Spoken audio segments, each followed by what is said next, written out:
bisa mendengarkan kebenaran firman Tuhan. Kita juga bersyukur kalau hari ini kita juga masih diberikan kesehatan oleh Tuhan. Nah, hari ini kita akan mendengarkan kebenaran firman Tuhan, tapi sebelumnya mari sama-sama kita buka di dalam doa. Mari kita berdoa. Tuhan Yesus, kami sungguh mengucap syukur karena hari ini Tuhan berikan lagi kami kesehatan, kesempatan untuk bisa mendengarkan firman Tuhan. Kiranya Engkau buka hati, pikiran kami Tuhan, sehingga setiap firman yang disampaikan boleh kami dengarkan dan boleh kami lakukan dalam kehidupan kami sehari-hari. Berfirmanlah Tuhan, sebab kami semua sudah siap mendengarkan. Di dalam nama Tuhan Yesus kami sudah berdoa dan mengucap syukur. Amin. Ibu berharap anak-anak sudah menyiapkan Alkitab dan sudah duduk dengan rapi untuk sama-sama mendengarkan kebenaran firman Tuhan dari 1 Raja-Raja pasal 13 ayat 1 sampai ayatnya yang ke-34. Tetapi untuk kali ini Ibu tidak akan baca dari awal sampai akhir, tapi Ibu berharap anak-anak bisa mandiri membaca 1 Raja-Raja 13 ayat 1 sampai 34 supaya anak-anak tahu kelengkapan cerita dari apa yang akan kita bahas hari ini. Nah, hari ini kita akan membahas tema yaitu Abdi Allah dari Yehuda.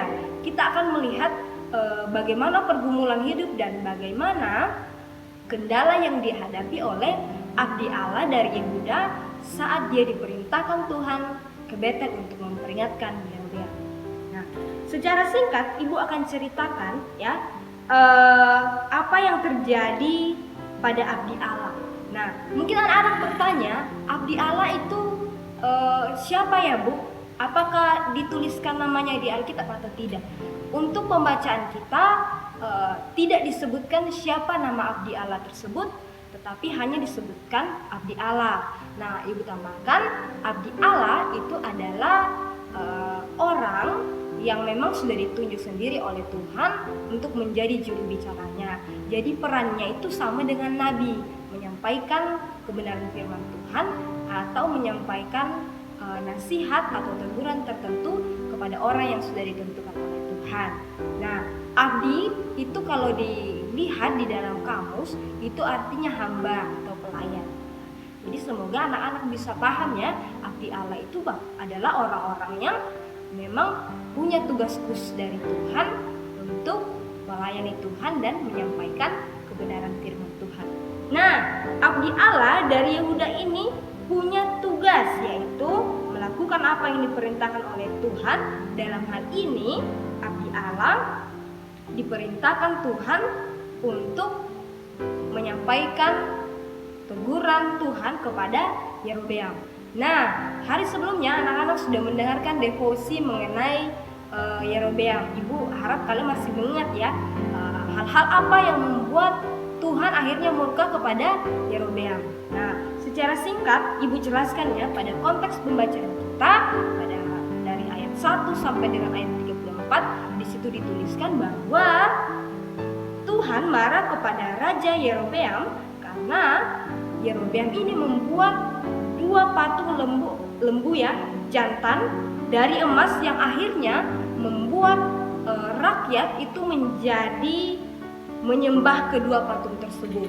Jadi Raja Yerobeam ini menyembah berhala, sehingga Tuhan murka kepada Raja Yerobeam dan meminta abdi Allah ini untuk mengingatkan Yerobeam.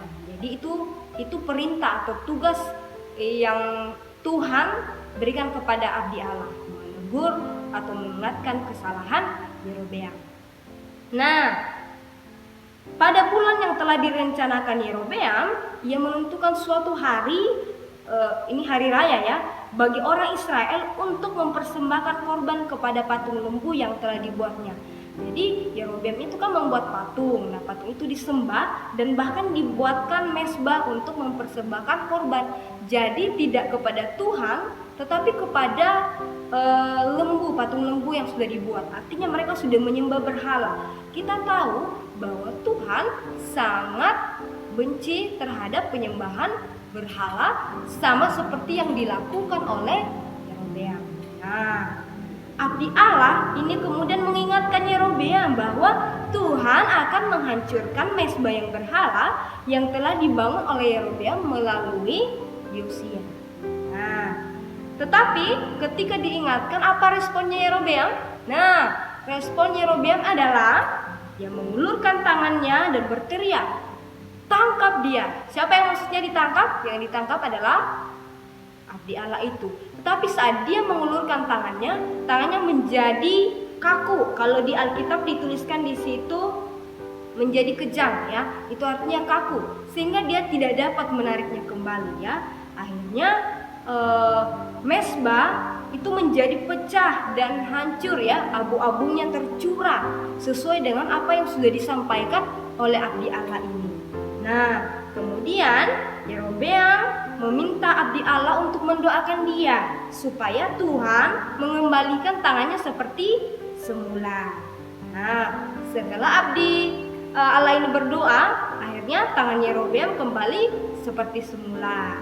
Nah, kemudian Yerobeam itu menawarkan hadiah kepada abdi Allah. Hadiahnya itu kemudian ditolak oleh abdi Allah. Abdi Allah bilang, "Tidak, saya tidak mau menerima hadiah yang kau berikan, karena Tuhan sudah ingatkan saya sebelum saya ke sini bahwa saya tidak boleh makan ataupun minum di tempat ini dan saya harus pulang lewat jalan yang lain. Ya, saya tidak boleh lewat jalan sama seperti yang saya lewati saat ke sini." Ya. Jadi abdi Allah menolak dan mengatakan, "Biarpun setengah dari kerajaanmu kau berikan kepadaku, saya tidak akan menerimanya." Nah, di sini kita bisa lihat, ya, bahwa abdi Allah ini taat kepada Tuhan. Dia melakukan apa yang Tuhan perintahkan, yaitu tidak makan dan minum di tempatnya Yerobeam dan pulang lewat jalan yang lain. Ya. Kemudian banyak orang yang melihat peristiwa itu, termasuk anak-anak nabi tua yang ada di situ, ya. Akhirnya anak-anak nabi tua ini pun pulang dan menceritakan kepada nabi tua itu. Dia menceritakan mengenai abdi Allah yang datang menemui Yerobeam. Akhirnya nabi tua ini pun mencari tahu kemana jalan pulang yang dilewati oleh abdi Allah. Akhirnya nabi tua ini mendapati bahwa abdi Allah itu sedang duduk di bawah pohon. Lalu dia bertanya, "Engkaukah abdi Allah dari Yehuda?" Abdi Allah itu menjawab, "Ya, akulah itu." Nah, kemudian nabi tua itu mengajak abdi Allah itu untuk singgah makan di rumahnya. Tetapi abdi Allah itu menolak. Dia bilang begini, "Allah sudah memerintahkan aku bahwa aku tidak boleh makan dan minum di tempatmu, dan aku harus pulang dari Betel ini, dari tempat ini, melewati jalan yang berbeda." Nah, nabi tua itu menjawab, "Aku juga seorang nabi. Nah, dan atas perintah Tuhan, seorang malaikat sudah memberitahu kepadaku bahwa aku boleh membawamu pulang ke rumahku dan akan makan bersama-sama dengan aku." Ya, nabi itu berbohong, ya. Jadi dia berbohong kepada abdi Allah. Apa yang abdi Allah lakukan? Dia percaya atau tidak? Nah, dia percaya kepada nabi tua itu. Dia mengikuti perintah yang sudah dikatakan nabi tua itu, karena nabi tua itu mengatasnamakan Tuhan. Dia bilang, "Ini firman Tuhan kepada saya." Nah, kemudian akhirnya mereka pergi makan bersama-sama di rumah nabi tua itu.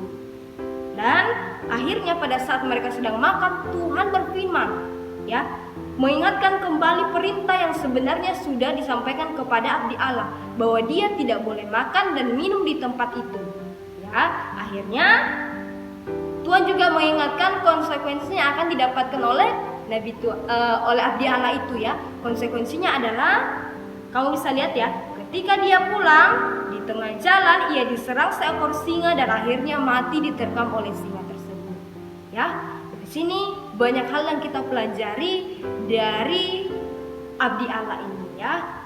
Dari kisahnya kita bisa belajar, ya. Satu, ya, ada konsekuensi yang akan kita dapatkan ketika kita tahu firman Tuhan tetapi tidak melaksanakannya. Jadi sama, ya, abdi Allah ini sudah tahu perintah Tuhan apa, tetapi hanya karena godaan, hanya karena dia tidak peka, dia akhirnya gagal menaati Tuhan. Ya, ada akibat dari ketidaktaatannya. Ya, di sini kita juga melihat abdi Allah ini mati diterkam singa. Artinya apa? Allah serius terhadap firman yang dia sampaikan. Ya, jadi Allah serius.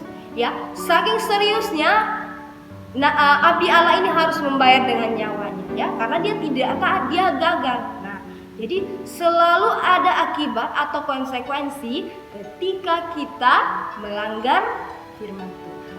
Ya, jadi ketika anak-anak sudah tahu kebenaran firman Tuhan yang sudah didengarkan setiap hari di devosi, ya, berharap anak-anak bisa melaksanakannya dengan baik dan menaati firman Tuhan tersebut. Ya, kemudian pelajaran yang kedua yaitu Allah menuntut umatnya untuk setia dan taat melakukan firman-Nya. Ya, jadi Allah menuntut kita semua untuk setia. Ya, setiap hari kita sudah dengarkan firman, bahkan setiap hari Minggu kita ke gereja, dan Tuhan menginginkan kita bertanggung jawab dengan cara apa?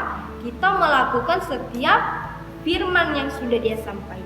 Ya, jadi jangan hanya dengarkan firman setiap hari, rajin ke sekolah minggu misalnya, ya, tetapi tidak dilakukan. Nah, Tuhan tidak mau seperti itu. Tuhan mau supaya kita ketika mendengar kita juga lakukan. Ya, kemudian pelajaran ketiga, ya, ada banyak hal yang dapat menggoyahkan atau yang dapat membuat iman kita atau ketaatan kita bisa gagal. Kita bisa gagal taat kepada Tuhan karena dipengaruhi oleh banyak hal.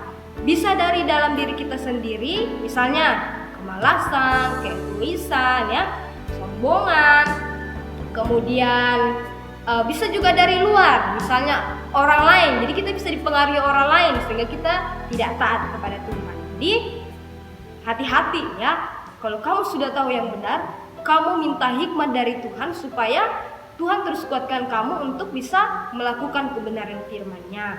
Meskipun misalnya nih lagi belajar di rumah, terus tiba-tiba saat sedang belajar ada temannya yang chat, ayo kita bermain games. Nah, kalau kamu tidak taat, ya, kamu bisa gagal taat karena godaan atau karena mengikuti teman. Jadi tidak boleh seperti itu, ya.